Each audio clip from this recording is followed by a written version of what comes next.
Sevgili dostlarım hepinize merhaba. Ben Başkan 35. Öncelikle hepiniz kanalıma hoş geldiniz. Evet sevgili dostlarım bu videomuzda dolar, altın, gümüş, euro, sterlin, Türk lirası değerlendirmesi yapacağız. Ayrıca gümüş gram değerlendirmesi, gümüş ons, altın ons değerlendirmesi de yapacağız. Şimdi öncelikle en fazla sorduğunuz sorular, nereden alalım, nereden satalım şeklindeki sorularınıza bu video içerisinde cevap vermeye çalışacağım. Özellikle beni bu videoda çok iyi dinlemenizi ve yanınıza bir kağıt kalem alıp söylediklerimi not almanızda fayda olacağını da düşünmekteyim. Evet, videomuza geçmeden önce kanalımıza bir beğeni atıp kanalımızı da başka mecralarda paylaşırsanız beni çok memnun edersiniz. Evet sevgili dostlarım, hemen altın onsla başlayalım. Altın ons takip eden arkadaşlar, bakın arkadaşlar, şimdi şu yukarıdan inen bir trend çizgimiz mevcut. Bu trend çizgimizin geçtiği bölge bugün itibariyle altının ons tarafında yukarıda alım yapmak için bekleyen arkadaşlar buradaki yukarıdan aşağıya doğru inen trend çizgisinin yukarı yönlü kırılmasını beklemeleri lazım. Bugün itibariyle buradan geçen bölgemiz 1832 dolar seviyesinden geçmekte. Yani yeni altının onsunda alış yapmak isteyecek olan arkadaşlar 1832 dolar üzerine altının onsunu yukarı yönlü atmasını beklemeleri şart ki daha sağlıklı bir şekilde tam yükseliş trendini yakalayabilsinler. Peki altının onsunda düşüş olacak mı? Hemen onu da hesaplayalım. Bakın şuradan geçen bir trend çizgisi mevcut. Şurada gördüğünüz trend çizgisi. Burada tekrardan altının onsunda aşağı yönlü, özellikle 3 Kasım'da açıklanacak FED'den gelecek haberlerle birlikte buradaki trend çizgisinin aşağıya kırılıp kırılmayacağı takip edilecek. Buradaki trend çizgisi de hangi seviyeden geçmekte? Hemen sizlerle birlikte onu da bulalım. Evet, buradaki bölgemizde 1782. Biz bunu biraz daha şey yapalım, aşağıdan alalım arkadaşlar. 1776 dolar. Yukarıda alım yapılması için gerekli olan bölge neresi dedik? 1832. Yani şuradan inen düşen trend çizgisinin yukarıya yönlü kırılması durumunda tekrardan al pozisyonuna geçilebilecek alan. Şu an itibariyle baktığımız zaman altının onsunda henüz 1832 dolar üzerinde kapanışlar görmedik arkadaşlar. O yüzden alım yapacak, sağlam alım yapacak olan arkadaşlar buradan bir kapanış gelip gelmeyeceğini kendileri takip edecek. Eğer bu seviye üzerinde bir kapanış yakalayabilir isek o zaman altın onsunda tekrardan yukarı yönlü trendin değişmiş olacağını söyleyebiliriz. Aşağıda da ne dedik arkadaşlar? Şuradan inen bir yükseliş trend çizgimiz mevcut. Bunun da tekrardan sata dönüşebilmesi için 1776 dolar altında bu trendin aşağı yönlü kırılması şart. Bu trend aşağı yönlü kırılır ise bu sefer pozisyonları sat konumuna geçirmekte fayda var. Buradaki sat pozisyonu da bizler için İlk etapta 1776, onun altındaki hareketlerde ise arkadaşlar takip etmemiz gereken önemli seviyeler bizler için hangi bölgeler olabilir? 1748, evet şunun altında 1748 destek bölgesi var ve onun altında da 1730 bölgesinden geçen önemli destek bölgeleri altının onsunda takip edilebilir. Evet, buradaki notlarınızı aldınız zannedersem ve altında alalım mı satalım mı sorularınıza da güzel bir yanıt bulmuş olduk zannedersem. Hemen gram altın tarafına geçelim. Bakalım gram altında önemli seviyeler ve hangi seviyelerde al sat yapılması gerekli. Hemen bu sorunuza da bir cevap bulmaya çalışalım. Altının gram tarafında şöyle bir takip ettiğimiz sizlerle birlikte çanak kulp oluşumumuz mevcut arkadaşlar. Buradaki seviye benim için gram altında tekrardan bir retest olayına gram altının girmesi durumunda tam şu bölgede, yani şu boyun çizgisi üzerinden geçen kulp ve çanağın kendi hizasından geçen bölge benim için altında en dip seviyedir ve bu seviyenin geri gelinmesi durumunda arkadaşlar özellikle bu bölge 520 TL civarından geçen bölge. Yani bu bölge gram altında test edilebilir. Buradaki bölge test edilir ise arkadaşlar burası güzel bir yatırım tavsiyesi olmamak koşuluyla gram altında özellikle iyi bir alım bölgesi olarak değerlendirilebilir. Gram altın tarafında yukarıda bir 543 seviyesi mevcut. Bu 543 seviyesi ise gram altın takip eden arkadaşlar için önemli bir stop bölgesi. Çünkü buranın kırılması halinde gram altında 520 seviyesine doğru bir aşağı yönlü hareket görme ihtimali de oldukça fazladır. O yüzden 543 altındaki bir kapanışta gram altın gözünü 520 TL civarında açar ve iyi bir alım fırsatı işte o zaman bize sunabilir. Yatırım tavsiyesi olmamak koşuluyla gram altıncılar da 543'te bulunan özellikle desteği takipte kalacaklar. Bu destek altındaki bölge yavaş yavaş gram altında 520 TL'ler civarına doğru bir geri hareket başlatabilir. O yüzden bizler için 543 desteği çok önemli bir bölge. 520 seviyesinden gram altında tekrardan hareketler şuradaki çanağı tamamlama bölgesi olan 588 hedefli olarak tekrardan düşünceme göre çalışmasını beklediğim alandır. O yüzden benim için 543-520 kırılımı neticesinde bu aralık güzel bir alım aralığı olarak gram altıncı arkadaşlar için takip edilebilir. Satım düşünen arkadaşlar da 543 seviyesini takip edebilirler. 543 altında eğer tekrardan 543 üstüne atmazsa onlar da burada 20 TL'lik bir aralığı değerlendirilebilir gram altın tarafındaki arkadaşlar. Evet, zannedersem ons altın ve gram altında anlaşılmayan bir durum şu an için yok. Sterlin tarafına hemen geçelim. Bakalım sterlinde bizler için önemli seviyeler ve takip etmemiz gereken önemli bölgeler hangi bölgelerden geçiyor? Sizlerle birlikte bunu bulalım. Evet, sterlinde bakın arkadaşlar tekrardan bir al pozisyonuna geçebilmek için sterlinde de şuradaki 13-16 bölgesi üzerinde kapanışlar olması şart. Bugün itibariyle baktığımız zaman sterlin bölgesine gene bizler için 13.34 üzerinde bir kapanış sağlam olması için şuradaki 13 lira 34 kuruş üzerinde bir kapanış görmememiz durumunda sterlinde aşağıda 11 TL dikkatli bir şekilde takip edilecek bölge. 13 TL pardon 13 TL dikkatli bir şekilde takip edilecek bir bant aralığı.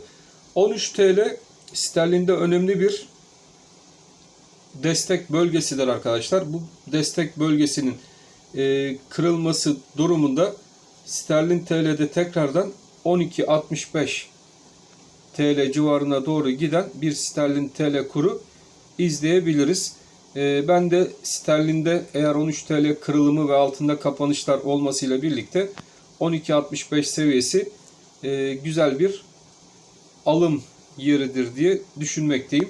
Ve alım bekleyen arkadaşlar için güzel bir alan 12.65 bölgesinde bulunan alandır diye düşünmekteyim. 13-13.34 aralığı artık 13 TL üzeri 13.34 kırılmadığı müddetçe şu aralık al ve sat yapılabilecek bir bölge olarak sterlin TL'de göze çarpmakta ve sterlin TL'de 12.65 seviyesine doğru bir aşağı yönlü hedef bölgesi de seçilebilir.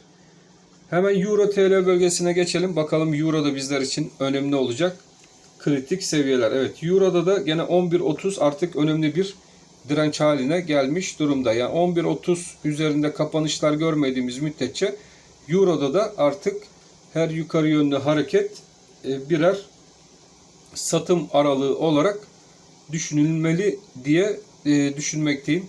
Buradaki bant aralığı da 11-11-30, yani her 11-11-30'a yaklaşıldığında, bu 11-30 üzerinde kapanış olmadıkça bu bant aralığı birer satış bant aralığı olarak Euro'da değerlendirilebilir. Alım için ise arkadaşlar Euro'da gene 11 TL altındaki kapanışlarda 10.70 seviyesi bölgesinden geçen alan bir alım bölgesi olarak değerlendirilebilir. O yüzden sıkı bir şekilde takipte kalmanız gereken, yeni alım yapmak isteyenler için veya elinde Euro TL bulunduran arkadaşlar için 11.30 yukarı yönlü kırılmadığı müddetçe ana hedef bölgemiz aşağı yönlüdür diye bir strateji Euro TL'de kurabilirsiniz.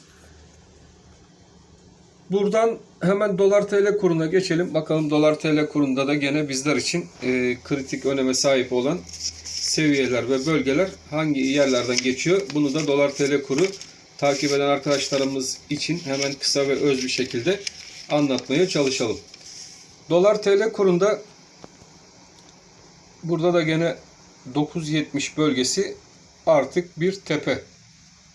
Buradaki tepenin alt kısmı da arkadaşlar 9.45 seviyesinden geçiyor. Burası bir bant aralığı olarak takip edilmeli ve bu 9.70 seviyesi yukarı kırılmadığı müddetçe 9.45-9.70 aralığı dolar TL kurunda çalışacak önemli bir aralıktır.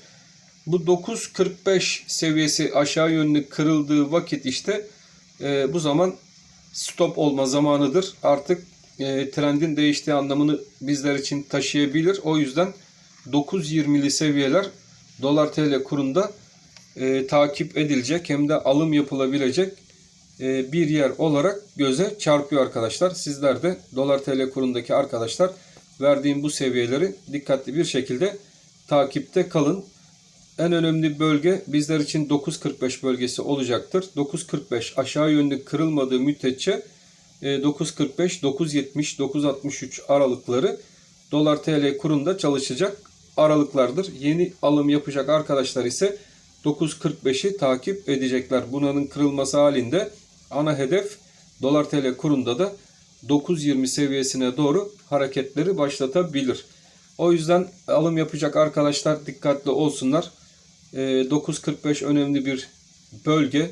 Bu bölge üzerinde FED ve enflasyon verileri gelecek. Gene bu 9.45, 9.63, 9.70 bölgesi önemli bir alan olarak belli bir süre daha çalışacaktır diye düşünmekteyim. Olumsuz haberlerin akışının başlamasıyla birlikte de, yani TL lehine gelebilecek haberlerle birlikte ise 9.20 seviyesine kadar dolar TL kurunda aşağı yönlü sarkmalarda görebiliriz arkadaşlar. O yüzden dolar takip eden arkadaşlar da verdiğim seviyelerde al ve sat bölgelerini dikkatli bir şekilde kendileri takip edecek.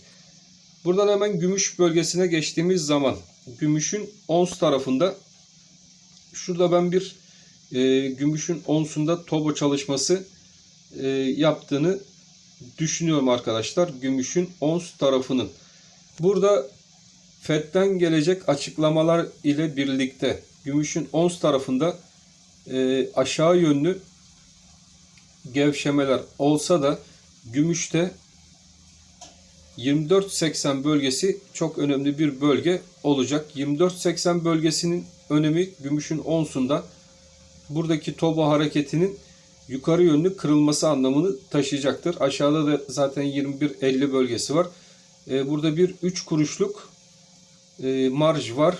Buradaki 24.80 kırılması gene gümüşün onsunda arkadaşlar yukarı yönlü hareketin 28 dolarlar seviyesine doğru gidecek hareketi başlatacaktır. O yüzden 24.80 önemli bir bölge. Aşağıda ise şuradan geçen 23.78 destek bölgesi. Gene gümüşün onsunu takip eden arkadaşlar için önemli bir bölge olarak dikkatle takip edilmesi gereken bölge olarak gözüküyor. Gümüşün onsunun olumsuz bir hal alabilmesi için ise arkadaşlar 23.37 seviyesi altında kapanış yapması şart. Şuradaki 23.37 altına inişler hareketlerin, yani satış hareketlerin hızlanması anlamı taşıyacağından dolayı 23.37 sıkı bir şekilde takibinizde kalsın. 23.37 altına açıklamalardan sonra, FED açıklamalarından sonra inmez. Bu 23.78 civarlarında gümüşün onsu tutunmasına devam edebilir ise gümüşte yukarı yönlü hareketler 28 dolar civarına doğru gümüşün onsunu yukarıya taşıyabilir. O yüzden gümüşün ons tarafında olan arkadaşların da dikkatli olmasında fayda var arkadaşlar. Ve bu verdiğim seviyeleri yatırım tavsiyesi olmama koşuluyla gümüş takip eden arkadaşların da sıkı bir şekilde takip etmesi şart. Hemen gümüş gramı da gümüş ons grafiği üzerinde anlatalım. Destek, en önemli destek bölgesi 7 lira 13 seviyesinde bulunan destek bölgesi. Buranın çalışmasını beklediğimiz alandaki direnç bölgesi ise arkadaşlar gümüşün gramında 7.53 bölgesi önemli bir bölge.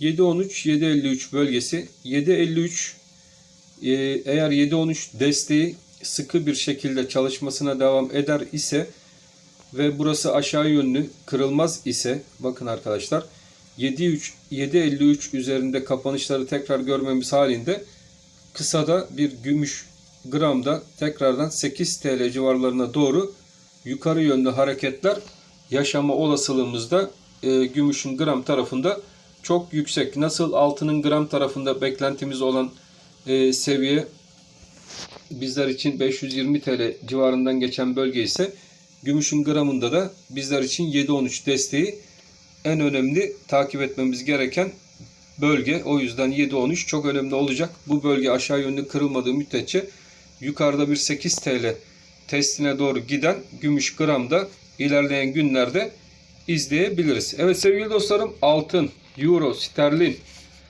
dolar, gümüş, altın ons, gram altın, gram gümüş hepsinin değerlendirmesini kısa yaptık.